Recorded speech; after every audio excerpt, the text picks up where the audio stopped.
Je m'appelle Sarah, j'ai 28 ans, et j'habite en Californie. L'histoire que je veux vous raconter aujourd'hui pourrait peut-être changer votre vie. Il y a quelque temps, David et moi, nous avons traversé l'un des moments les plus sombres de notre relation. Les disputes étaient incessantes, nos émotions étaient en ébullition, et la communication entre nous semblait complètement rompue.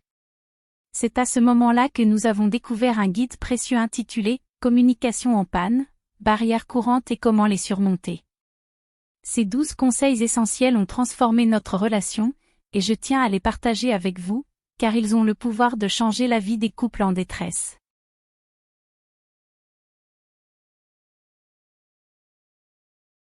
Les émotions étaient en ébullition. J'étais en colère, triste, et souvent désemparée. La déconnexion entre nous avait atteint un niveau alarmant, et nous nous sentions impuissants à briser ce cycle destructeur.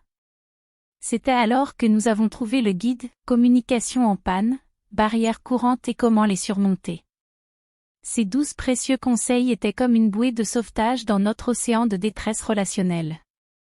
Ils nous ont aidés à renouer le dialogue, à apaiser nos émotions, et à recréer une connexion authentique. Aujourd'hui, David et moi sommes plus forts que jamais, et nous savons que la communication est la clé de notre bonheur. Conseil 1. Nous avons commencé par nous écouter attentivement, sans interrompre l'autre.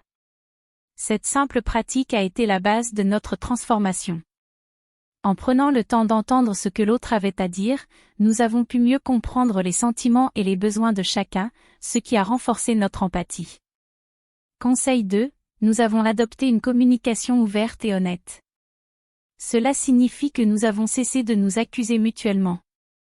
Au lieu de dire des choses comme « tu es toujours en retard », nous avons commencé à utiliser des phrases comme « je me sens frustré lorsque tu arrives en retard ».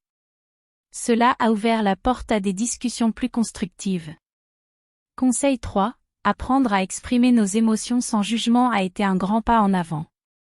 Nous avons réalisé qu'il était important de partager nos sentiments, même s'ils semblaient irrationnels parfois.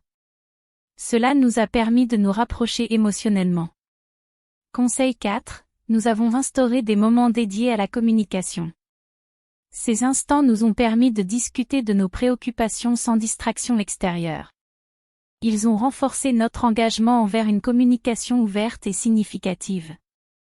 Conseil 5. La patience est devenue notre allié.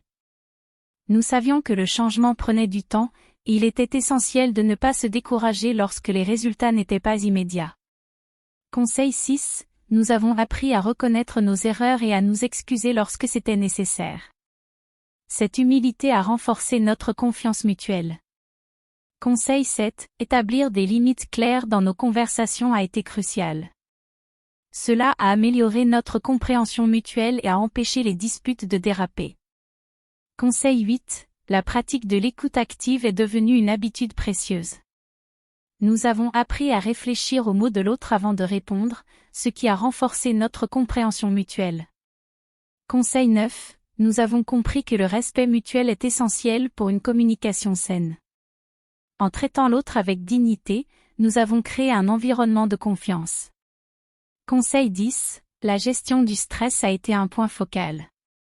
Les émotions fortes pouvaient nuire à notre communication, alors nous avons appris à les gérer de manière saine. Conseil 11. Nous avons appris à donner des retours positifs et à célébrer nos réussites ensemble. Cela a renforcé notre motivation à travailler sur notre relation. Conseil 12. Enfin, nous avons compris que la communication était un effort constant. Nous avons accepté que cela prendrait du temps, de la patience et un engagement continu pour renforcer notre relation. Nous savons désormais que c'est un voyage sans fin, mais c'est un voyage que nous sommes heureux de faire ensemble.